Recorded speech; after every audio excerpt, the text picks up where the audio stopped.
जय जगन्नाथ। आसतु आज बुलीजा राज्य जनजाति संग्रहालय ओडिशा स्टेट ट्राइबल म्यूजियम जोटा भुवनेश्वर सीआरपी ठारे अच्छी गोटे 10 टंकार टिकेट लगुच भितर को आप जाएंगे ट्राइबल माने केमती बसवास करमती रोचे सबकि अच्छी आपड़ देखिपारे। आसतु ए जा सबुज परिवेश आउ ता भितरे केते केते जनजाति चित्रित कुड़िया आदिवासी लोकों जीवंत प्रतिकृति भावुंट कि आमे को आदिवासी गाँव रे आसी पहुंची जाइछु ना। ये होची ओडिशा राज्य जनजाति संग्रहालय।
कृषि और घरकरणा सामग्री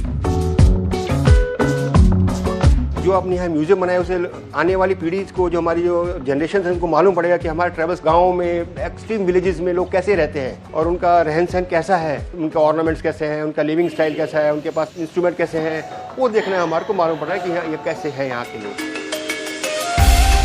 आदिवासी नृत्य गीतर आकर्षण टिके अलग। 5 नंबर हॉल रे आपण देखिबे चांगू, झुंझुंगा, डुंडुनी भली चमत्कार जनजाति वाद्ययंत्र ता सांगकू मन किणी नेब ढोकरा कारीगरी। एठारे आपणक कला प्रिय मन को खुशी करदेब आदिवासी चित्रकला और हस्तकलार लाइव डेमोन्स्ट्रेशन।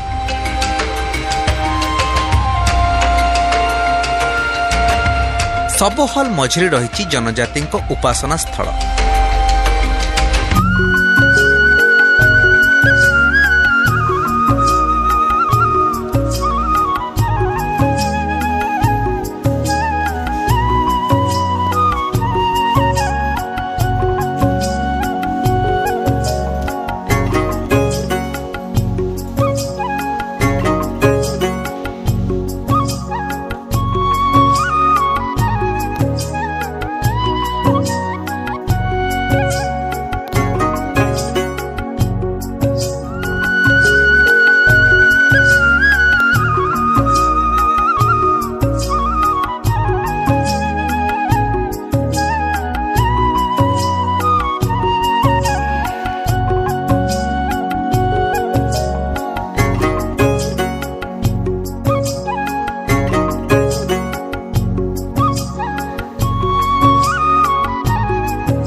चलंतु जीवा पीवीटीजी गैलेरी टिके अलगा लगुची ना हाँ विशेष भावे अनुन्नत जनजाति समुदाय चलणी और परंपरा को नहीं समृद्ध ए स्वतंत्र हॉल